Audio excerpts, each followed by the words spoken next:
Perkenalkan, saya Yonata Utapea. Di sini saya akan menjelaskan cara menggunakan RStudio untuk melakukan pengujian hipotesis, rata-rata, dan proporsi populasi. Nah, sebelum kita masuk ke pembahasan cara menggunakan RStudio-nya, kita harus tahu dulu apa itu hipotesis. Jadi, hipotesis ini berasal dari bahasa Yunani, yaitu hipo dan tesis. Hipo berarti lemah, kurang atau di bawah. Tesis berarti teori, proposisi, atau pernyataan. Jadi, dapat kita simpulkan bahwa hipotesis ini artinya pernyataan atau proposisi yang masih lemah dan perlu dibuktikan kebenarannya. Nah, dalam perumusan hipotesis, yang tepat memiliki ciri-ciri sebagai berikut. Yang pertama, hipotesis dinyatakan dalam bentuk pernyataan deklaratif, bukan kalimat pertanyaan. Yang kedua, hipotesis berisi pernyataan mengenai hubungan paling sedikit dua variabel. Yang ketiga, hipotesis merefleksikan teori atau literatur yang menjadi dasar munculnya hipotesis tersebut. Yang keempat, hipotesis yang diajukan harus jelas dan to the point. Yang kelima, hipotesis harus dapat diuji atau testable. Nah, dalam pengujiannya, hipotesis ini terdiri dari dua bentuk. Yang pertama, uji hipotesis satu arah atau one tail, dan uji hipotesis dua arah atau two tail. Nah, uji hipotesis satu arah ini adalah di mana bila hipotesis alternatifnya menyatakan adanya perbedaan dan ada pernyataan yang mengatakan hal yang satu lebih tinggi atau lebih rendah dari yang lain. Untuk uji hipotesis dua arah, digunakan jika kita ingin mengetahui apakah parameter populasi berbeda dari nilai tertentu tanpa memperhatikan arah perbedaannya. Nah, untuk uji hipotesis satu arah ini terdiri dari dua, yaitu uji pihak kiri dan uji pihak kanan. Untuk uji pihak kiri digunakan apabila hipotesis nolnya berbunyi lebih besar atau sama dengan, dan hipotesis alternatifnya berbunyi lebih kecil, dan hipotesis alternatifnya berbunyi lebih kecil. Di mana hipotesis statistikanya yaitu H0 di mana mu0 lebih besar sama dengan mu1, dan H1 di mana mu0 lebih kecil sama dengan mu1. Dengan kriteria pengujian, jika T hitungnya lebih besar dari minus T tabelnya, maka H0 kita terima dan H1-nya ditolak. Yang kedua yaitu uji hipotesis satu arah pihak kanan. Ini digunakan jika hipotesis nolnya berbunyi lebih kecil atau sama dengan, dan hipotesis alternatifnya berbunyi lebih besar. Di mana hipotesis statistiknya yaitu H0 di mana mu0 lebih kecil sama dengan mu1, dan H1 di mana mu0 lebih besar dari mu1. Dengan kriteria pengujiannya, jika T hitungnya lebih kecil dari T tabelnya, maka H0 kita terima dan H1 ditolak. Yang terakhir yaitu uji hipotesis dua arah. Nah, uji dua arah ini digunakan bila hipotesis nolnya berbunyi sama dengan, dan hipotesis alternatifnya berbunyi tidak sama dengan. Untuk hipotesis statistiknya, H0 di mana mu0 sama dengan mu1, dan H1 di mana mu0 tidak sama dengan mu1.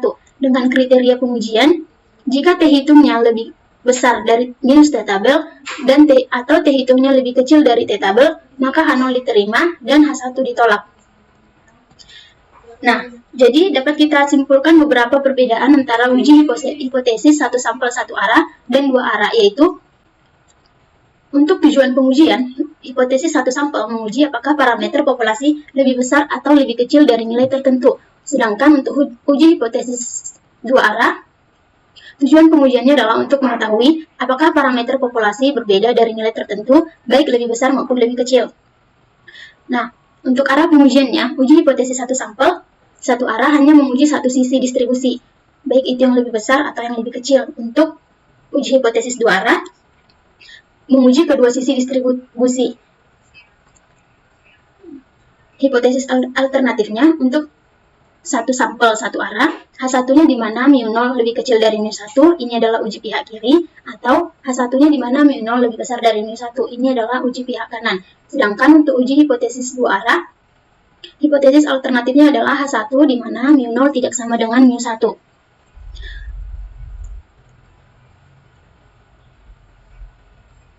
Nilai kritis dari uji hipotesis satu arah terletak di salah satu sisi distribusi, yaitu di sisi kiri atau di sisi kanannya. Untuk uji pihak kiri, maka nilai kritisnya berada di sisi kiri, dan untuk uji pihak kanan, maka nilai kritisnya berada di sisi kanan. Sedangkan untuk uji hipotesis dua arah, nilai kritisnya terletak di kedua sisi distribusi, sehingga di sini nilai kritisnya dibagi di kedua ekor. Untuk taraf signifikansi, pada uji satu arah, seluruh nilai alfa terletak di satu sisi distribusi. Sedangkan untuk uji hipotesis dua arah, taraf signifikansinya dibagi dua, masing-masing untuk sisi kiri dan sisi kanan. Dan yang terakhir untuk penggunaannya, hipotesis satu arah ini digunakan saat kita hanya tertarik pada satu arah deviasi, misalnya hanya lebih besar atau hanya lebih kecil dari nilai tertentu. Sedangkan untuk uji hipotesis dua arah, ini digunakan ketika kita tertarik pada perbedaan tanpa memperhatikan arah deviasi, bisa lebih besar atau lebih kecil. Nah, untuk lebih jelasnya, kita akan masuk ke studi kasusnya. Di sini dikatakan bahwa untuk mengetahui rata-rata UTS siswanya, seorang guru melakukan penelitian dengan mengambil sampel sebanyak 25 siswa. Nah, berikut adalah data hasil penelitian yang dilakukan oleh guru tersebut. Dalam penelitian ini, guru merumuskan 3 hipotesis, yaitu yang pertama, nilai rata-rata UTS siswa adalah 75, yang kedua, nilai rata-rata UTS siswa kurang dari 75, dan yang ketiga, nilai rata-rata UTS siswa lebih dari 75. Pertanyaannya, ujilah kebenaran setiap hipotesis tersebut. Nah, untuk menyelesaikan kasus ini, kita akan menggunakan RStudio. Sebelumnya, kita harus merumuskan hipotesis 0 dan hipotesis alternatif untuk ketiga hipotesis yang diberikan oleh guru tersebut. Nah, di sini, untuk yang pertama, kita ketahui bahwa hipotesis 0-nya atau H0, di mana mu-nya sama dengan 75, ini berarti nilai rata-rata UTS siswa adalah 75. Dan H1-nya atau hipotesis alternatifnya, di mana mu-nya tidak sama dengan 75, ini berarti nilai rata-rata siswa tidak sama dengan 75. Untuk kriteria pengujiannya, jika p-value-nya lebih kecil dari alpha, maka kita akan menolak H0. Nah, sekarang langsung saja kita masuk ke RStudio untuk menyelesaikan soal ini.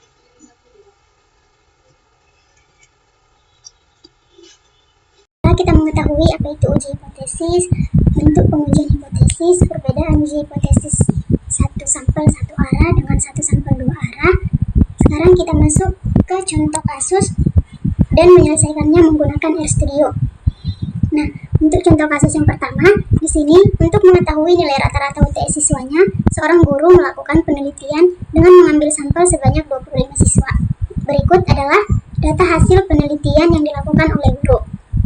Nah, dalam penelitian ini, guru tersebut merumuskan 3 hipotesis, yaitu yang pertama, nilai rata-rata UTS siswa adalah 75, yang kedua, nilai rata-rata UTS siswa kurang dari 75, dan yang ketiga, nilai rata-rata UTS siswa lebih dari 75.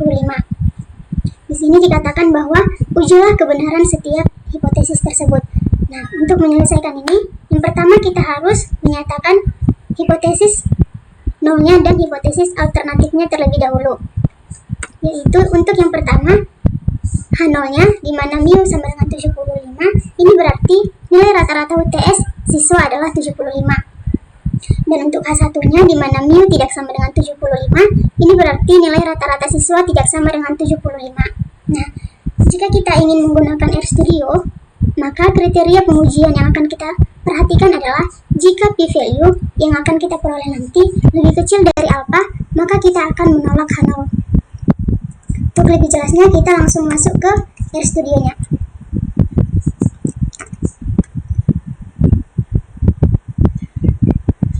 Nah, di sini kita sudah membuka RStudio, maka yang pertama kita akan mengimport data hasil penelitian yang telah dilakukan guru tersebut. Nah, sebelumnya kita harus mengaktifkan fitur read XL-nya dulu. Kita cari XL. Nah, kita aktifkan. Jika sudah muncul di sini berarti fiturnya sudah aktif. Lalu kita akan mengimport data nilai siswa atau data hasil penelitian guru. Di sini kita masuk ke menu import dataset. Kita pilih yang from Excel. Di sini saya simpan dia dalam file nilai. Kita pilih, lalu kita open.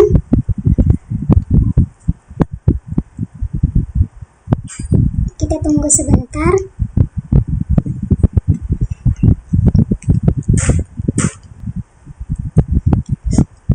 Oke, jika nilainya sudah muncul, maka kita langsung import.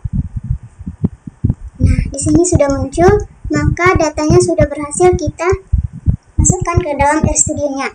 Kemudian kita akan melakukan uji hipotesis, di mana untuk soal yang pertama tadi, untuk ini kita akan melakukan uji hipotesis dua arah. Maka di sini kita kita masukkan kodenya, yaitu kita akan melakukan uji T, di mana kodenya yaitu t-test. Di sini kita akan menguji nilainya, di mana dengan mu atau rata-rata yang diketahui adalah 75. Alternatif ini adalah maksudnya kita akan melakukan pengujian bentuk yang mana. Di sini kita akan melakukan uji dua arah, maka kita pilih yang two side dengan taraf signifikansi 5%.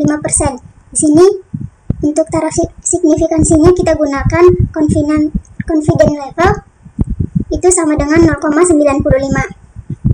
Nah, jika kodenya sudah selesai kita buat, maka langsung kita run. Di sini akan keluar hasilnya, di mana diketahui bahwa diperoleh hasil T-nya adalah negatif 3,246 dengan DF-nya atau derajat kebebasannya adalah 24 dan p-value-nya adalah 0,003435. Nah, dari p-value ini kita akan menentukan kebenaran hipotesis untuk yang pertama. Karena diketahui bahwa p-value-nya adalah 0,003435, di mana ini berarti p-value-nya lebih kecil dari alpha, maka kita akan menolak H0, sehingga karena p-value-nya lebih kecil dari alpha yaitu 0,05, maka H0-nya kita tolak, sehingga nilai rata-rata siswa tidak sama dengan 75. Nah, untuk soal yang kedua, ini adalah uji pihak kiri, di mana untuk H0-nya mu lebih besar sama dengan 75. Ini artinya nilai rata-rata UTS lebih dari atau sama dengan 75, dan untuk H1-nya di mana mu lebih kecil dari 75, ini berarti nilai rata-rata siswa kurang dari 75. Dengan kriteria pengujian, jika p-value lebih kecil dari alpha, maka H0 kita tolak. Kita langsung ke RStudionya lagi. Di sini kita salin untuk kode yang pertama tadi, kita paste. Untuk nilai mu-nya tetap 75. Di sini yang kita ganti hanya alternatifnya. Karena kita akan melakukan uji pihak kiri, maka untuk alternatif kita pilih plus. Lalu kita run kembali. Maka di sini kita akan peroleh hasil untuk p-value-nya adalah 0,001718. Ini berarti nilai p-value-nya lebih kecil dari alpha yaitu 0,05, sehingga untuk hipotesis yang kedua kita juga akan menolak H0 karena nilai p-value-nya lebih kecil dari alpha, maka kita tolak H0, kita terima H1, maka kita peroleh bahwa benar nilai rata-rata siswa kurang dari 75. Untuk soal yang ketiga, kita akan melakukan uji pihak kanan, di mana H0-nya mu kurang dari atau sama dengan 75. Ini berarti nilai rata-rata UTS kurang dari atau sama dengan 75, dan H1-nya di mana mu lebih besar dari 75. Ini berarti nilai rata-rata siswa lebih dari 75. Sama seperti sebelumnya, kriteria pengujiannya juga, jika p-value-nya lebih kecil dari alpha, maka kita akan menolak H0. Nah, kita kembali ke RStudionya, kita salin lagi kodenya tadi, sama kita ganti hanya yang alternatifnya saja, yaitu untuk uji pihak kanan kita menggunakan greater. Kita run. Nah, di sini kita peroleh bahwa p-value-nya adalah 0,9983. Ini berarti p-value-nya lebih dari alpha. P-value-nya lebih besar dari alpha, maka kita gagal menolak H0, sehingga kita akan menerima H0 dan kita peroleh bahwa nilai rata-rata UTS kurang dari atau sama dengan 75. Berikutnya kita akan masuk ke contoh kasus berikutnya, yaitu untuk pengujian proporsi populasi. Di sini soalnya adalah sebuah perusahaan kosmetik ingin mengetahui tingkat kepuasan pelanggan terhadap pelayanan yang mereka berikan. Maka perusahaan tersebut melakukan survei terhadap 300 pelanggan yang dipilih secara acak. Dari hasil survei, 170 pelanggan menyatakan puas dengan layanan yang diberikan. Nah, untuk pertanyaannya, yang pertama tentukan apakah proporsi pelanggan yang puas sebesar 60% pada tingkat signifikansi 5%. Yang kedua, apakah proporsi pelanggan yang puas lebih dari 60% pada tingkat signifikansi 5%, dan yang ketiga, apakah proporsi pelanggan yang puas kurang dari 60% pada tingkat signifikansi 5%. Nah, untuk menyelesaikan soal ini, kita nyatakan dulu hipotesis nol dan hipotesis alternatifnya. Untuk yang pertama, H0-nya di mana P sama dengan 0,6, ini berarti pelanggan yang puas sebanyak 60%. Sedangkan untuk H1-nya atau hipotesis alternatifnya, di mana P tidak sama dengan 0,6, ini berarti pelanggan yang puas bukan 60%. Untuk yang kedua, uji pihak kiri, H0, di mana P-nya lebih besar sama dengan 0,6, ini berarti pelanggan yang puas lebih atau sama dengan 60%, dan H1-nya di mana P lebih kecil dari 0,6, ini berarti pelanggan yang puas kurang dari 60%. Dengan kriteria pengujiannya yaitu, jika p-value-nya lebih kecil dari alpha, maka kita akan menolak H0. Untuk yang ketiga, uji pihak kanan. H0-nya di mana P lebih kecil sama dengan 0,6, ini berarti pelanggan yang puas kurang dari atau sama dengan 60%, dan H1-nya di mana P lebih besar dari 0,6, ini berarti pelanggan yang puas lebih dari 60%. Kriteria pengujiannya, jika p-value-nya lebih kecil dari alpha, maka kita akan menolak H0. Oke, kita masuk ke RStudio-nya. Di sini kode yang akan kita gunakan adalah yang terlihat pada layar saya, di mana N1 ini adalah jumlah sampelnya, di mana pada soal tadi diketahui bahwa jumlah sampelnya adalah 300 dan X1 adalah jumlah pelanggan yang puas. Di mana pada soal tadi diberitahu bahwa jumlah pelanggan yang puas adalah sebanyak 170 pelanggan dan P01 adalah proporsi yang dihipotesiskan, yaitu pada soal dihipotesiskan bahwa proporsi yang puas adalah 60% atau sama dengan 0,60. Di sini kita akan melakukan pengujian proporsi dengan menggunakan kode proporsi tes X1 N1 P sama dengan P01 yaitu 0,60. Di sini kita akan melakukan uji dua pihak sehingga kita pilih alternatifnya adalah two side dengan taraf signifikansi alpanya adalah 5% atau sama dengan 0,95. Nah, setelah kita memasukkan kodenya, kita langsung run satu persatu kodenya. Kita mulai dari N1, lalu X1-nya, kemudian proporsinya, dan terakhir kodenya, yaitu kita akan peroleh hasil bahwa p-value-nya adalah 0,2629. Ini berarti p-value-nya lebih besar dari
karena p-value-nya lebih besar dari alpha yaitu 0,05, maka kita gagal menolak H0 sehingga pelanggan yang puas sebanyak 60%. Nah, untuk uji pihak kiri, kita salin kodenya. Untuk yang lain ini tetap, kita hanya mengganti alternatifnya, kita ubah menjadi less. Lalu kita run kembali, kita peroleh p-value-nya adalah 0,1. Ini berarti p-value-nya lebih besar dari alpha, maka kita gagal menolak H0 sehingga dapat disimpulkan bahwa pelanggan yang puas lebih atau sama dengan 60%. untuk uji pihak kanannya,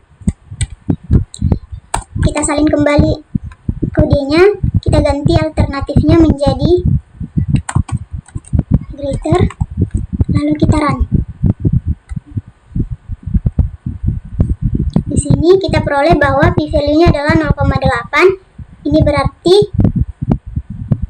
p-value-nya lebih besar dari alpha, maka kita gagal menolak H0 sehingga pelanggan yang puas kurang dari atau sama dengan 60%.